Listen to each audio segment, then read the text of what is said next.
I looked at Alexis. Do police not also buy stuff at supermarkets? She shrugged. Probably.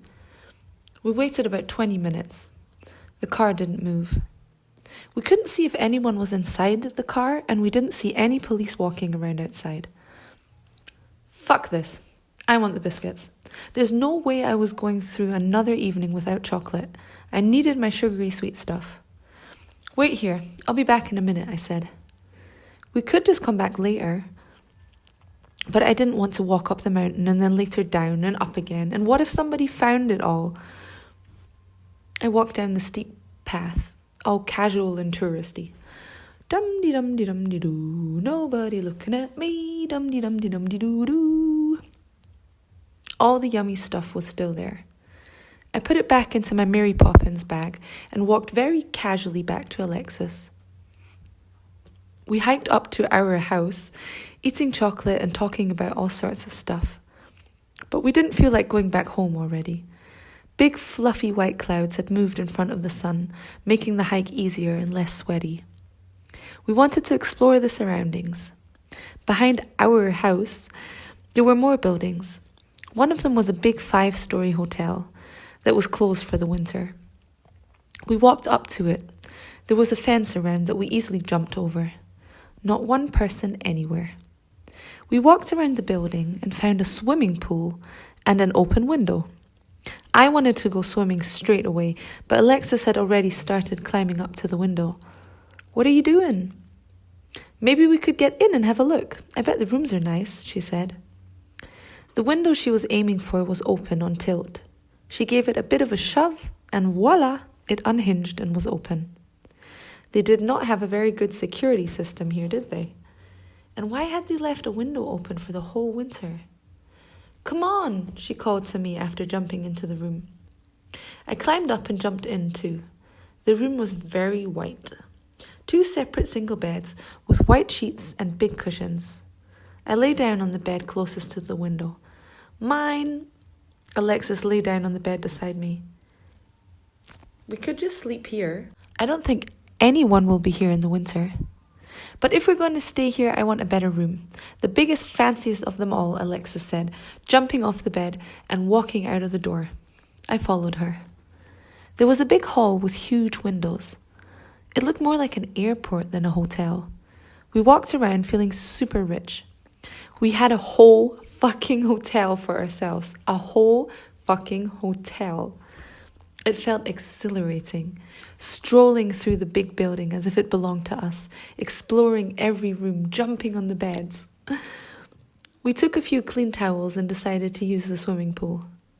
We found the room we had came from and climbed down the wall again, took off all our clothes and jumped into the pool naked. It was so good and refreshing after the sweaty hike.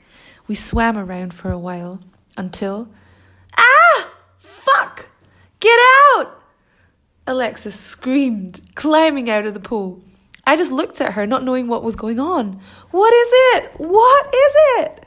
A dead rat, she said, laughing, jumping up and down, pointing in one direction, water dripping from her hair. What? Where the fuck? Right beside you, she was screaming and laughing at the same time. I was still naked in the pool, not wanting to move an inch until I had located the dead rat.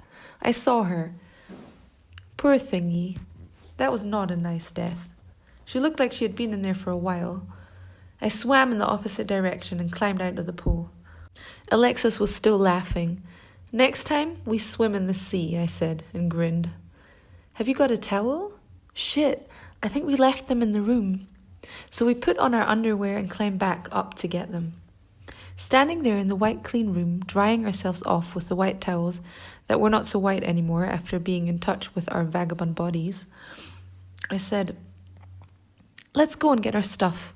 If we're going to sleep here, I need my toothbrush and I don't want to leave my guitar in the bush over... Psst! What was that? Alexis said, grasping my arm. We looked at each other and listened. Nothing. I didn't hear anything. I don't know, I thought I heard a key or something, like someone opening a door with a big keychain. There! Did you hear it? Yep, I heard it. We stepped out of the room into the big hall to have a look. Fuck, I laughed. I guess we're not sleeping here. Alexis giggled quietly, shaking her head. We were standing on the first floor. It was like a balcony, and you could look down onto the big hall. Suddenly a man walked underneath us. Shit! We ducked and hid behind the railing, made of glass. He wasn't looking up though, so he didn't see us. He must be the security guy or janitor or something who looks after the place in the winter. Come on, Carrie, we gotta get out of here. I think breaking into a big fancy hotel might be a reason to deport me. Oh fuck, she was right. We ran quietly back to the room we came from and climbed out of the window. No comfy white bed for us, but at least we had lots of clean towels, and our view was much better anyway. The next few days we hitchhiked around the area. The sun was hot, but the wind kept us cool. We never had to wait long for a ride. One woman even invited us to stay at her place for the night and gave us our own room with 2 single beds. We hiked along rice fields, went swimming in the sea, tried to sneak up on a few flamingos, talked and laughed a lot. It didn't feel at all as if we had just met each other. It was as if we had been friends for years. I felt so comfortable with Alexis. I could be completely myself around her. That didn't happen often. The feeling of being able to be myself to 100%. I've always been a pretty loud, overly active, bubbly person. Especially as a kid, I was always getting told off for not being able to sit still for long and listen to something that wasn't interesting to me, or for not obeying rules that seemed senseless to me. I was born in Scotland, where I lived until my mum died of a heroin overdose. Then I moved to my dad and his girlfriend, who were living in Germany. The transition from Scottish countryside anti-authoritarian hippie school to German big city you better obey the fucking system school was terrible for my little 9-year-old self. I was used to being able to build tree houses, play with the cows and chickens, and walk around fields barefoot. So when the German teachers told me that it was forbidden to climb onto the school roof and that I should keep my shoes on at all times, I didn't understand. And I didn't want to. It didn't get better the older I got. Although I did have a short, very, very short phase when I was about 12, where I tried to be less loud and less impulsive and a little bit more like the other kids at school. It was just impossible, and I stopped trying. In Germany, I had always had the feeling there was something wrong with me. Out here, in the nature, wild and free with Alexis, I felt like being me was exactly right. I didn't have to be more this or less that. The relief that I had found a life that was right for my soul filled me with such joy. After about 3 days, we decided to go back to Barcelona. Alexis wanted to meet up with her friends. We stayed in the hostel, but after 2 days, I had enough of the city. I had 20 euros, a tent, a big-ass backpack, a guitar, and a plan. The plan was to hitchhike to Portugal, where I would meet Hans. Who the fuck is Hans? He was a friend of Alexis, who sailed from Portugal to the Caribbean every winter. I had written him an email telling him that I was a friend of Alexis and asking if I could join his sea journey. He had answered with a simple, "Yes, no problem, I'm leaving Portugal in December." Me and Alexis planned to meet up in Portugal once she had done whatever she had to do in Barcelona. The goodbye was not an easy one, but the excitement of starting my new life as a hobo vagabond traveler overtook the sadness of leaving my friend. Hobo vagabond rule number 2.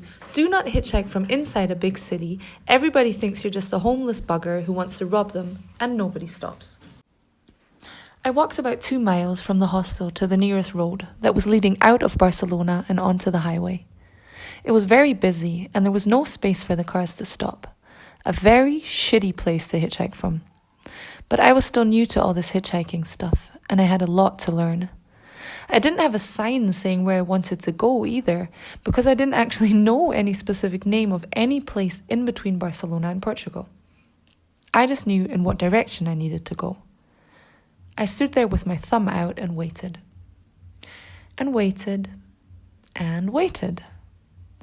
A lot of cars beeped at me. Some waved. Some shouted puta.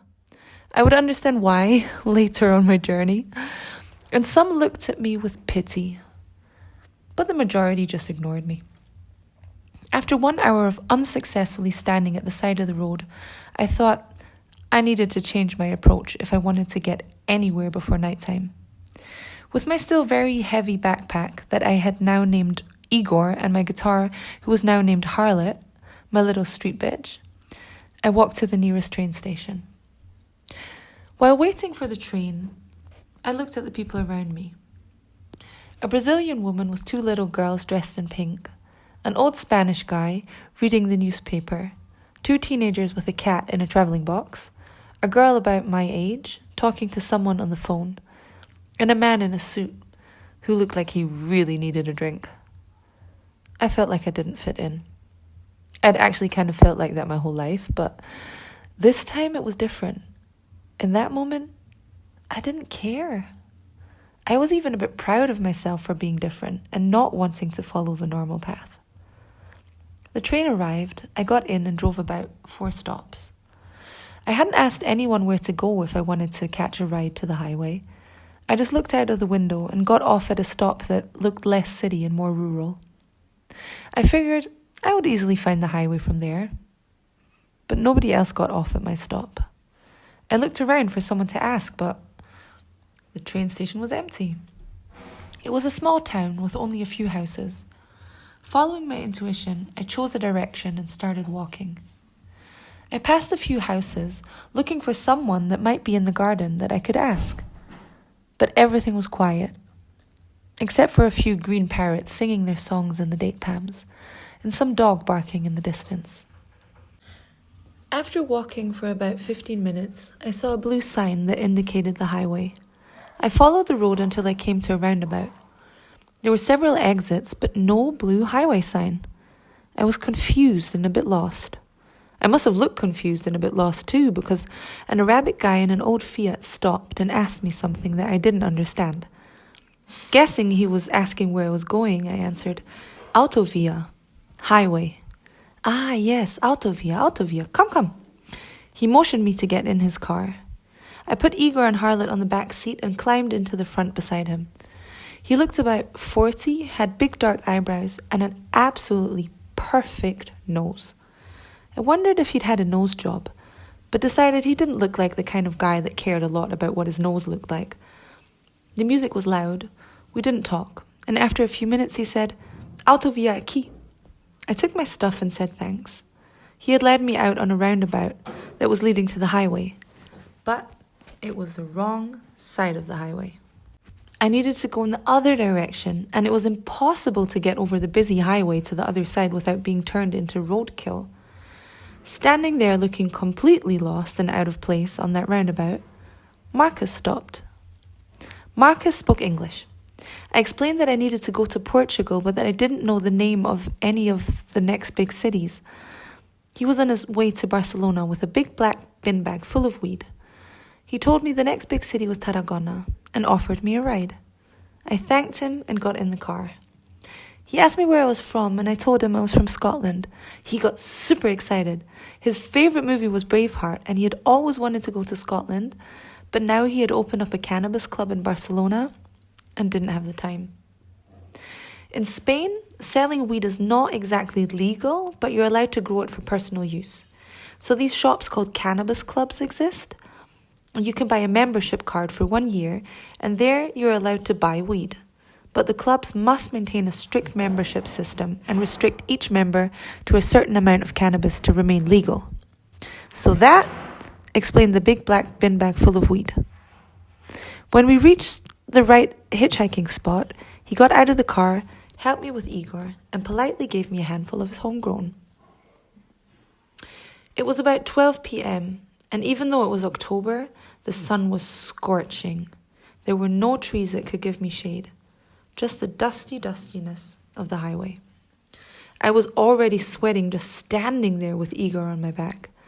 I thought about changing from my leggings into a pair of shorts, then remembered the puta yells from earlier, and decided it would not be a good idea to hitchhike in very short shorts.